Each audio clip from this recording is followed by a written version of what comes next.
皆さんこんにちは、ピノミです。本日はですね、ヴァンパイアフェイシャル施術2回目ということで、そちらのレビューですね、内容、結果について確認していきたいと思います。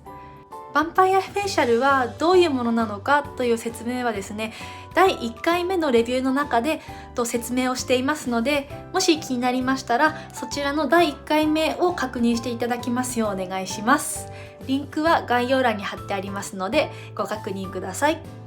クリニックで何か初めて新しい施術をする時ってですね、いい施術だったなとか丁寧な施術だったなって思える判断基準を作るのってちょっと難しいと思うんですよね。なのでその判断基準っていうのも含めて今回はお話をしていきたいので、最後までご視聴の方よろしくお願いします。では始めていきましょう。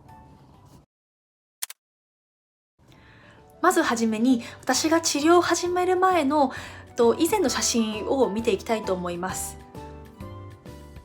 思春期時代から25歳まで繰り返し出ていたニキビのせいでクレーター跡や色素沈着、顔全体が透明感だったり張りっていうのを失っていたんです。それらを改善しようと思ったのがきっかけで今回ヴァンパイアフェイシャルを始めました。そして今回が2回目の施術になります。ここから施術の話に入っていきます。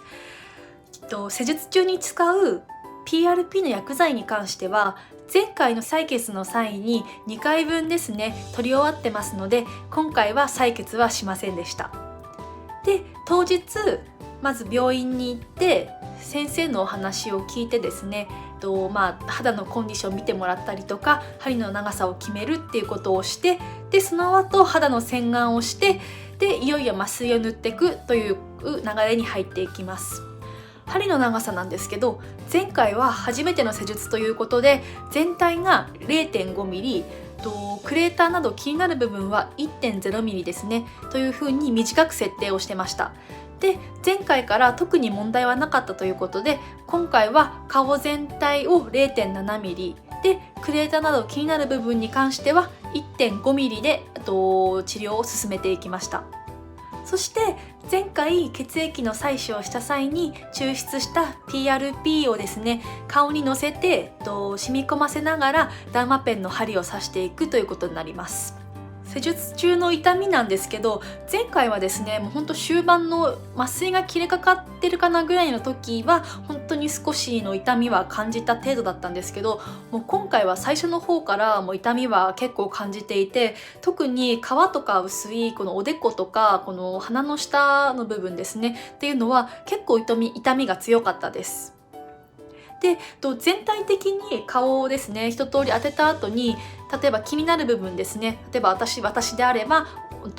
クレーター部分のこのこめかみとか頬の部分ですね、そちらを当ててもらうんですけど、もうそこは本当にもう終盤の方だったので結構痛くっ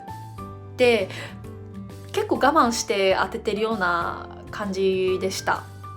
幸いこの気になる部分っていうのがもう皮が厚かったとこだったので、本当に我慢はできたんですけど、もしこれ気になる部分がおでことかだったらちょっと耐えられなかった痛みだったかなとは思っています。そしてダーマペンを一通り当て終わった後は顔をですね冷やしていくクーリングの段階に入っていきます。で、前回この終わった直後っていうのが本当に痛くってヒリヒリ激痛が走ってしまったので、もう今回は事前に看護師さんにその旨伝えて、もう終わったら即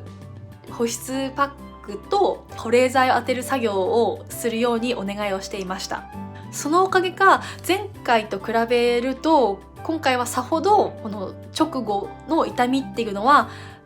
感じなかったなとは思っています。ただ今回全体的な施術を通して思ったのが、やっぱり麻酔の効きが本当に良くなかったっていうのもあるし、直接お願いですねはしたんですけど、気になる部分に当てる時っていうのもなかなかちゃんと当ててもらえなかったし、少し不満に思う部分っていうのが結構あったんですね。で、私が通っているそのクリニックっていうのは毎回施術をしてくれる人っていうのが違うんですよ。なのでやっぱりこのこうしてほしいとかお願いをした時のコミュニケーションっていうのがやっぱ毎回先生によっても変わってしまうし、そう考えると投資ですね、この自分が行う施術、投資で同じ先生にしてもらえるところの方がいいのかなっていうのは今回改めて思ったところです。次に術後の経過を見ていきたいと思います。施術当日の夜はやっぱり前回と同じようにヒリヒリして痛かったので、成長因子パックをしながらずっと保冷剤で冷やしていました。翌日2日目以降からはヒリヒリや痛みなどは感じなくなりました。ただ乾燥が激しいので保湿はしっかりとしました。こめかみの部分に注目してほしいのですが、針を長くしたせいか施術直後から数日は施術部分が腫れているので、一時的に毛穴やクレーター部分がなくなるように見えたんですね。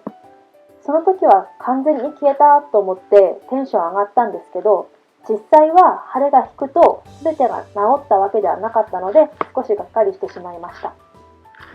最低でも施術した次の日丸1日は室内で紫外線を避けて過ごせる時間がある方がいいと思いました。とにかくダーマペンを当てた直後は肌が傷ついた状態で紫外線を吸収しやすい状態になっているので注意が必要です。室内にいる時でも2日目まではなるべくカーテンを閉めるようにしていました。施術後1週間は日焼け止めを入念に塗っていました。3日目くらいからは化粧で隠れるくらいですね。もちろん針の長さを長くすればするほどダウンタイムは長くなります。ただし4日目くらいから皮むけが始まってくるので、化粧のりは1週間ほど悪いと思ってください。それ以降はツヤが出てきて一皮むけたような肌になります。次に治療を始める前とヴァンパイアフェイシャル2回目終了から1ヶ月後の写真を比較していきます。やはりクレーターは深さが結構あるので劇的な変化というものは見られなかったんですけど、自分の感覚では化粧をしている時にキメが整って張りがさらに出てきたなっていうのは感じています。ただ正直なところ高額な治療なので2回目の時点で大きな結果が出ていないという意味では少しがっかりした部分はあります。先ほども話にも出ましたが、やっぱり数回ですねにわたって受ける施術であればコミュニケーションも取りやすいですし、要望も通しやすいと思うので、投資で同じ先生にやってもらうクリニックがいいのかなと思いました。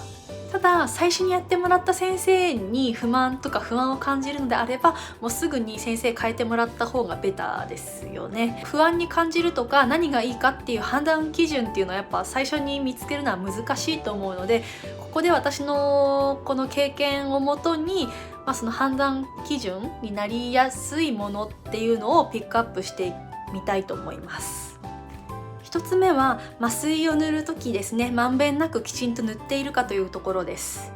やっぱり薄いところがどうしてもあったりすると、そこから麻酔の効きが悪くなって、で例えば痛みが出ちゃうと我慢しちゃったりしてですね、思うように効果が出なかったりするので、そこは注意が必要かなと思いました。で2つ目がダーマペンをですね顔に当ててる時にムラがないかを見てみた方がいいのかなと思いました。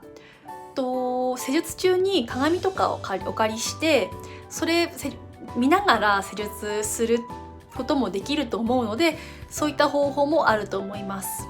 そして最後がもう事前に先生に気になってる部分っていうのをお伝えしておいて、そこに重点的に針を当ててもらえるかっていうところを確認した方がいいと思いました。